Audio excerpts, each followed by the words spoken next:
Okay, ang ating pag-uusapan gaya ng pinromise namin, part 2 po ito. Kahapon, medyo naging emotional yung ating segment. Yes. Dahil nga po, ito po yung mga magulang na meron pong anak na naiwan dito sa Pinas, mga OFWs po natin. And sa hindi naming inaasahang pagkakataon, yung mga nakapanood po ng segment na may isang bata na inamin naman niya na nagtatampo siya sa kanyang ina dahil syempre parang kinukulit niya nga daw. And then binlock siya. Tapos parang nagkaroon pa ng issue dahil yung kanyang nanay ay nagkaroon daw ng boyfriend sa ibang bansa. Kasunod nun, sunod-sunod din yung naikaso sa Wanted sa radyo kung saan yung mga nanay na nagkakaroon ng ibang partner sa ibang bansa. Di ba kahapon, dalawang magkasunod yun na tatay yung lumapit sa Wanted sa radyo at sinasabi nga nila na nagkaroon na daw ng ibang partner yung kanilang mga misis sa ibang bansa. 'Di ba? Ang mahirap din doon, mga kapatid, syempre sa ganyang sitwasyon, yung communication sa mga bata na dapat ipaintindi natin sa kanila kung ano ba talaga yung purpose, ano ba talaga yung pakay natin ng pagpunta natin sa ibang bansa para din naman sa kanila. It's just, may mga bata na hindi naiintindihan. Pero kasi, yung nangyari kahapon, naiintindihan ng bata. Kaya lang, ang layo mo na nga, nagawa mo pang, yun nga, na magkaroon ng iba.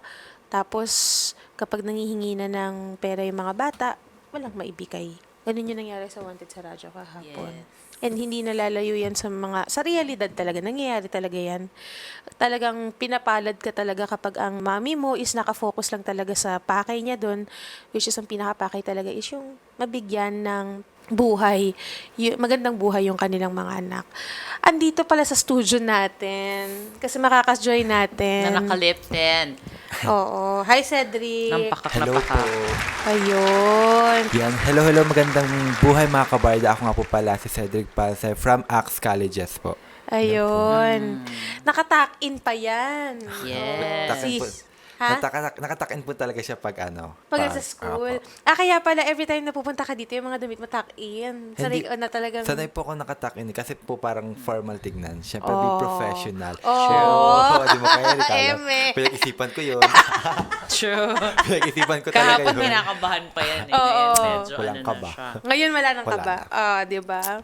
So, Cedric, meron tayong mga makakausap na kausap nyo rin to. Yes po. Yung mga kabataan. Kasi mabigat tong episode na to kasi mahirap yan dahil ako din po ay isang anak. Mahirap din po yan na kung kunyari yung nanay ko is mapupunta ng ibang bansa, parang hindi ko kayang wala yung boses niya, yung pagbubunganga niya, hindi ko carry. 'Di ba? Pero kasi, Nahanap-hanap minsan talaga. entertaining. Di ba? Minsan entertaining din talaga. Entertaining Na nga. binubungangaan ka, no? Minsan pag sobrang sanay ka na, tatawanan mo na lang siya, nakatingin ka na lang. Ako minsan ganun ginagawa ko, gulit na naman siya. Si Kong pag nanermon, 'di ba? Minsan, Sunod-sunod. syempre nung mga una, syempre may takot. Tapos nung nakuha mo na yung groove, gulit na naman si mama ko. Ako mainit ulo niya. Init ulo niya today. Ako na naman nakita niya. Oo. Pero kasi 'di ba may mga bata na naglulonging sa ganyan din. Yes. Parang Kasi hinahanap-hanap yung nila. guidance, lalo na pag OFW yung parent, syempre, over the phone is different from in person. Saka na naman. Iba pa rin talaga kasi pag inarmalite ka ng nanay na Pilipino talaga eh. 'Di ba? Sino ba 'yun yung gumagawa ni si Cassandra? Ano mo yung video na 'yun si Cassandra? Cassandra, ano naman ginagawa mo, Cassandra? Tapos Ilocano yung nanay, yung film. Ewan ko ba yung mga nanay talaga na napapanood ko, puro mga Ilocano na... True. Pero kasi mas Okay. nakakatawa kapag Ganun. Ilocano moms talaga. Ilocano. Kay Bretman, 'di ba? Talagang ganun talaga sila for some reason. Kasi Kininana. si mama medyo ganun dati. Tapos, babanggitin mo yung buong pangalan mo. Galit na talaga siya. Binanggit niya na yung buong pangalan ko. Maricel. Parang feeling mo binanggit na yung buong pagkatao mo. Ganon. Kasama na yung kaluluwa mo sa pagsumpa niya sa'yo. Pero hindi ka sumasagot kay Kong. Subukan mo lang. Hindi. Sakto lang. Kasi parang pag sinagot ko, mas na high blood, so di na lang. Mamaya pag na-high blood, kasalanan ko na naman. Iba pa yung kasalanan ko, ba't ako pinapagaling, tapos ma-high blood na naman siya, ako na naman yun. Si Kong Ralph. Ano? Si Kong Ralph, pag pinapagalitan, tahimik lang din. Si Ralph, tahimik lang talaga. Sa bagay, personality talaga ni Kong Ako kasi tahimik. yung mas mang inis eh. Galit siya. Okay. Hormones. Hormones na yun. Iba talaga pag tumatanda na. Uy, Kong, hindi sa akin ang galing yan, Kong. Alam niya naman yan. Tapos sasagutin niya rin ako, dadating ka din dito. Matagal pa. Pero yan yung mga, ano nang sinasabi ng nanay, no? Ano pa yung mga famous lines ng nanay? Yung mga, pag Akala naging mo ba magulang ka, akala mo ba tumatahay ako ng pera? gamitin mo yung mata mo, puro yung bibig mo. Oo. Kumbaga part 1 kahapon, ito yung part 2 po bilang buhay OFW parents naman po. Malaman naman din natin kung paano sila magdisiplina sa kanilang mga anak and paano ba nila napaparamdam sa mga bata Yes. yung kanilang pagmamahal, virtual na pagmamahal sa kanilang mga anak. At ang mahirap dyan, kapag meron kayong mga bata na wala pa halos 1 taong gulang pero iniwan mo na, pumunta ka na ng ibang bansa at mas naaalagaan mo pa at mas nabibigyan mo pa ng atensyon yung anak ng ibang tao. Yun yung pinakamasakit kapag ikaw ay naging isang OFW. Tapos hindi mo nasusundan yung paglaki ng anak mo, magugulat ka ng ang laki na. Yes. 'Di ba? Parang yung may nakausap tayo diyan, sabi hindi daw sanay yung bata na hindi siya nakikita sa cellphone. Kahit nasa personal na, parang mas hinahanap, kumbaga masanay yung bata. Kumbaga ikaw yung nasa cellphone, 'di ba? Parang ganun yung sabi ng bata sa kanya. Anyway, madami tayong mga OFWs na nakakasama dito sa show. Actually, halos lahat po ng viewers ng show is Mostly OFWs. yes. And lagi din yun ng reklamo nila with their loved ones here is yun nga, hindi sila marunong, hindi nila alam kumustahin yung kanilang mga magulang sa ibang bansa. Which is, kaya nasasad yung ibang OFWs natin kasi nga, they're longing also for the love and the care kahit malayo. Diba? Ikaw ba naglo-long ka rin ng care and love? Wala na. Ayoko na umasa. Ay, sus naman, oh. Ayoko Nagdrama na pa. umasa. Pero ito, meron na tayong makakausap na mga OFW parents natin for today's video. Ito, simulan na natin. Maghingi rin tayo ng tips sa kanila, yung mga viewers natin, kung paano natin mas magiging close yung ating mga anak kahit tayo po ay nasa ibang bansa. May makakausap tayo from South Korea, si Merly Sibukaw. Hi, Ma'am Merly. Good afternoon. Hello po, good afternoon. Ayun, si Mama Merly, siya po ay minsan na po nating na-guest din dito. Di ba, Mama Merly? Opo, yung Okay. topic natin about sa mother-in-law. Oh, mother's love talaga. Swak na swak po itong topic po na ito sa inyo, Mama Merly. Dahil kahapon po, nagkaroon po kami ng segment na about po sa mga anak naman po na may magulang na OFWs. Alam mo, Mama Merly, maichika ko lang. Yung isang guest po namin kahapon, hindi po naging masaya yung segment Yes. dahil sa kwento. Nagtampo po siya sa kanyang nanay, no, na Narinig malayo. ko po yun. na malayo, 'di ba? Mahirap po talaga. Sobrang hirap yung malayo ka lalo na sa mga anak mo. Yung time po kasi na yun, ako kasi yung time na yun, ilang buwan pa lang namatay na asawa ko eh. Uy. Kaya sobrang hirap. So parang lang, ano yun, 3 ma'am? months lang. Ilang taon po yung anak niyo po nun, ma'am? Yung time na yun, high school po siya. Opo. Yung bunso ko. Lalo na ang masakit sa akin po nun, papa's girl pa siya. Ay. Sobrang hirap. Yung trabaho ko that time nasa Kuwait ako nun eh. Opo. Yung hirap, nagda-drive kasi ako doon. Ang work ko kasi doon as a driver. So, ang hirap, yung utak mo nasa Pilipinas. Ganun po. Buti yung anak kong lalaki, sobrang supportive siya sa kanyang kapatid. Yun po. Siya yung nagsakripisyo. Siya yung naging tatay ng anak ko, yung bunso. Ilan po ba ang anak niyo, ma'am? Dalawa po. Dalawa yung anak ko. Yung, kasi medyo malaki ang gap, 5 years ang gap. So, yung panganay ko yung naging tatay. Siya naman yung sumobrang higpit sa bunso ko. Ah, okay. Kaya ang sobrang proud naman po ako kasi yung sa sobrang higpit ng panganay ko, hindi nag-boyfriend yung bunso ko hanggat hindi nakagraduate ng college. Wow. Sobra. Ang ano ko lang yung ba yung ang mapapayo lang yung ba yung communication sa anak niyo. Pero Kahit ma'am- mayat maya kamusta. Ma'am Merly, ano po yung pinakamahirap sa pagpapalaki ng mga anak nang nasa malayo po kayo? Mahirap yung kung hindi mo masyadong inaasikas. Kasi kahit may trabaho ka, kailangan po talaga yung anak mo lagi mo silang kinukumusta. Ang importante po talaga kasi communication para yung bata, yung hindi sila naliligaw ng landas. Ako po kasi yung tipong mayat-maya, text ko sila, mayat-maya, alam niyo yung pinagdaanan ko, yung hirap ko, ang hirap nasa malayo. Yun po yung ganon. Yung lagi kong sinasabi. Kaya nga yung, lalo na yung panganay ko, laging sinasabi,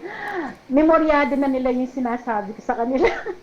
Yung hirap. Kaya sobrang proud din naman ako sa mga anak ko. Hindi sila naging pasaway. Sobrang nagmahalan po sila. Strict po ba kayong nanay, Mama Merly? Hindi po.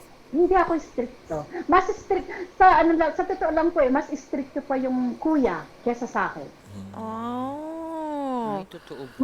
Kasi po yung Malambot ang heart ni mother, parang yung nanay ko. True. Kasi po ang nangyayari po kasi lalo na po pag yung binigay ng anak ko yung oras, Opo. pag sinabi ng anak kong lalaki na yung oras mo hanggang ganyan lang, hindi ka aabutin ng ganyan. Pagka lumagpas po yung bunso ko, grounded na po siya. Ay, may Ay. Ganyan po ang pag-grounded. Pang mayaman. Opo, grounded po yung, kaya minsan tatawag sa akin yung bunso ko, papa, yung kausapin ko daw yung kuya niya, ganyan, na ano.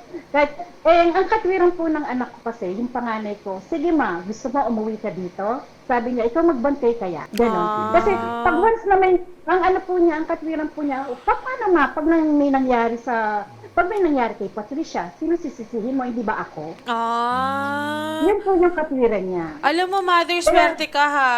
Kasi may pumapalit bilang tatay at nanay. All-in-one ng Opo. kuya. Diba? Kasi po, isa pa po kasi sobrang papas girl po kasi yung anak. Kasi muntik na hindi nakagraduate kasi nung high school yon. Kasi po, sa sobrang affected niya nawala yung papa niya. Hindi kala namin pumapasok. Hindi po siya pumapasok pala. Tapos po, ang nangyayari po, nung talaga pong mayat-mayat, tumatawag ako sa principal, tumatawag po. Talagang sobrang para akong mababaliw po. As in po, 3 beses ako muntik-muntikan ma-aksidente. Kaya buti yung amo ko sa Kuwait, sobrang bait nila. Naiintindihan nila. Gaano na po least. ba kayo katagal, ma'am? Sa Kuwait, mahigit po kasi akong 2 taon. So, dito na po ako ngayon sa South Korea, sa factory nga ako nag-work. Pero, kasi di po ba yung anak ko nakapag-asawa ng Koreana. Kaya, Nandyan po ba yung anak niyo, ma'am? opo, yung lalaki na yan. Nandyan. Opo, yun. Nakapag-asawa ng Koreana. Hala, True. wagi Opo. ako. Yun nga po yung yung topic Mag-OFW ka natin naman. nun. Baka ito na yung sign. Di po ba yung Magka-from topic na lang natin yun, nun ang topic natin nun yung relasyon sa manugang. Ayan. Oo nga pala. Pero, Pero laki pa rin po ako, mabait yung manugang ko. kasi, Kahit ibang lahi. pero paano kayo nag-uusap nun, ma'am? Marunong naman mag-English. Ay, fluent po siya mag-English. Ay, at least, Koreana, di ba? Cute. Na-curious Opo, naman ako sa itsura niya, madam. Na-curious naman ako. Gusto ko tuloy magmarites. Ako din. Di ba? Parang Bet ko napaka-rare. din. Napaka-rare magkaroon ng ng mga Pinoy na may girlfriend na ano. Korean. Kasi madalas puro babae ang may jowa na afam eh. Opo, totoo yun. Saka kay Sir Koreana. Ma'am, pero yung bunso, yung panganay niyo po, yung babae niyo pong anak, kamusta po? Yung bunso ko po ngayon, mabait din po yung bunso ko. Ngayon, nandyan siya sa Pilipinas, nag-work sa advertising din po siya. Okay. Sa ano po siya, graduate din po siya ng advertising. Bali, nagtatrabaho na po siya dyan. Nakaka-travel po siya ngayon dito, kung ano. Ang para sa akin po kasi kung saan po sila masaya, supportado lang po ako sa kanila. Yan. Okay.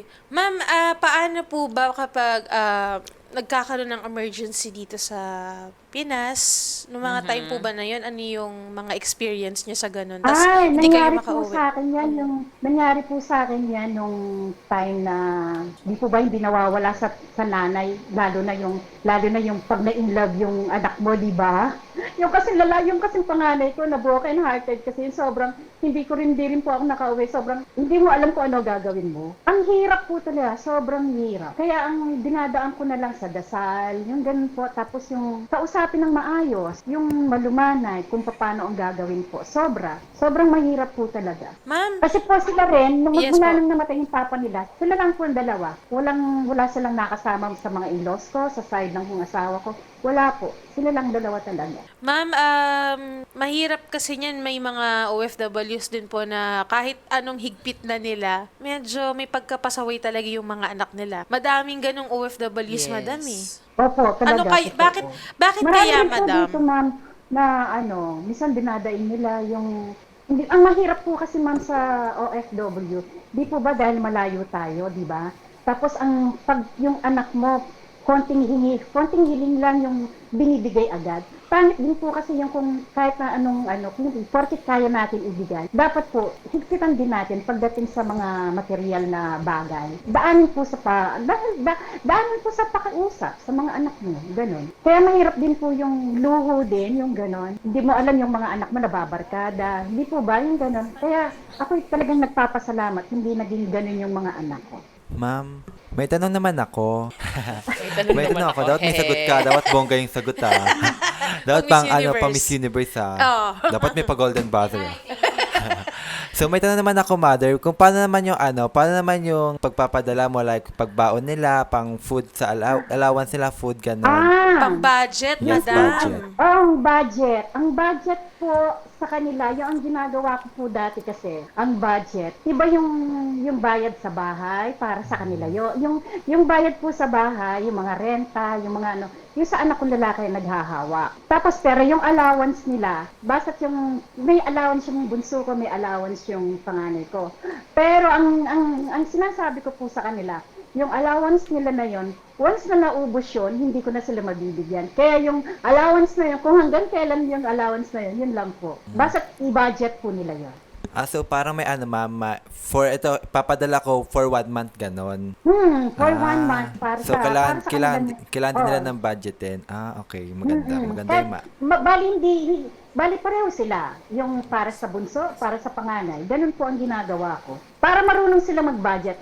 Pero ngayon po, mas marunong po sila mag-budget sa akin, lalo na yung bunso ko. Kung anong nagagastos niya, nililista pa niya.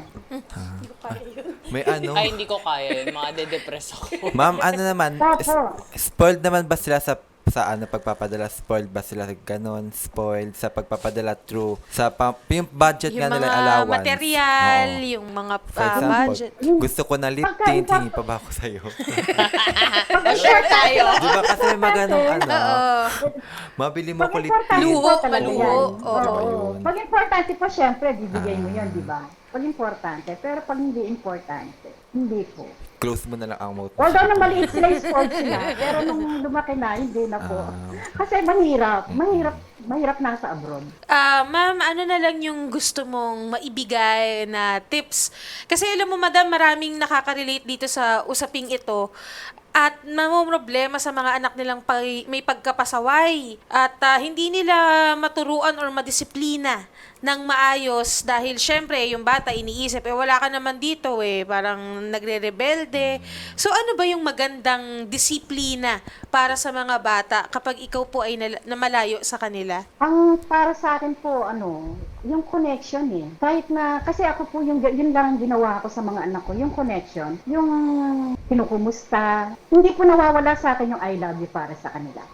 Tapos, kasi po ang sabi nga po ng panganay ko noon, hindi nila, namatay yung papa nila, hindi nila nasabihan ng I love you. Kaya kami po kahit sa group chat, konting lang po yung I love you namin, hindi nawawala po yun. Nag-order ako para sa inyo. At saka po yung lagi lang nilang pagsasabihan na malumanay. Hindi lagi nakasigaw. Lalo na malayo po tayo, lalo na mga OFW, malayo po, di ba? yung kausapin nila ng maayos, yung hirap, pakaintindi po nila yung kung gaano yung hirap po namin nasa abroad. Nasa work po ba kayo, ma'am? Opo, nasa work po ako. Anong work niyo, mami? Andito po sa factory. Ay, ang Factory bongga. ng? Factory ng ano yung lalaki ba? Factory ng lalaki ba yan? Diyan Medyas agad po. ako. Mga 5 agad. Para di, Medyas. pag nagsawa sa isa, next. Medyas. Para pag nagsawa, no. May ganun kaya, factory ng mga lalaki. Kung meron lang, B. Oh, nandun lagi Ito doon ako ang titira. CEO. Ako founder. Promise ko kunin kitang manager. I bet, go. Mga 5 sa akin na para pag nagsawa sa isa. At Ay, isa naman. Siyempre, ikaw ang quality control. Ay, bet. Pagates! Pasado, patingin. Pwede na. Pasa ka na. Ayun po, Parang, malamig ba dyan ngayon, ma'am, sa Korea? hindi pa mainit pa rin. Nagmamainit Pero na sa Korea. pa, ano na po, pa sa summer spring naman. na. Ay, pa autumn na po, pa autumn. Pero mainit pa rin po. Kakatapos lang ng tag-ulan. Dito kasi, madam, kahit tag-ulan ang init. Oo nga po eh. Walang ganun. Nakakaramdam lang tayo ng... Walang fresh dito. Lahat tagtuyot. Kung hindi tuyot, pagod. Tag-ulan. Nakakaramdam lang tayo ng lamig kapag ano eh. Sure. December, di ba? Pero yung mga natong nakaraang taon, parang hindi masyado malamig yung December. Oo. Kasi siya nanlamig sa akin eh. Ito, Nung God. binuksan ko yung Oo. convo namin, Oo. yun malamig. Malamig. Damang-damo ko ang December. Sabi ko, kasama ko siya magpasko. Sa ibang bahay para nagpasko. Yeah. Sorry. May kasama Ma'am, pahugot niyo. Pero ma'am, kayo po ba uuwi ng Pasko? Next year po, pinapauwi na rin ako. Baka for good na po. Ah, Pinapauwi for na rin ako ng good. mga anak ko. Oo, madam. Next year. Oras naman siguro, madam, para sila naman po ang mag-serve sa inyo. Iuwi mo yung mga lalaki, Opo. madam. ah. Mag-uwian mo naman Pinapauwi kami. na rin ako. Ate, May ano FB mo? medyas. Mama, ano FB mo? Huwag mo kalimutan ha. Mag-uwi ka daw kay Cedric, mother. Pag umawi pa ako, pasyal ako dyan. Gwapo ba dyan? Marami bang gwapo dyan, Marami madam? bang opa dyan? Opa. Opa. Marami po, pero walang makita eh. Pero madam, Maraming sorry opa na curious dito. lang ako.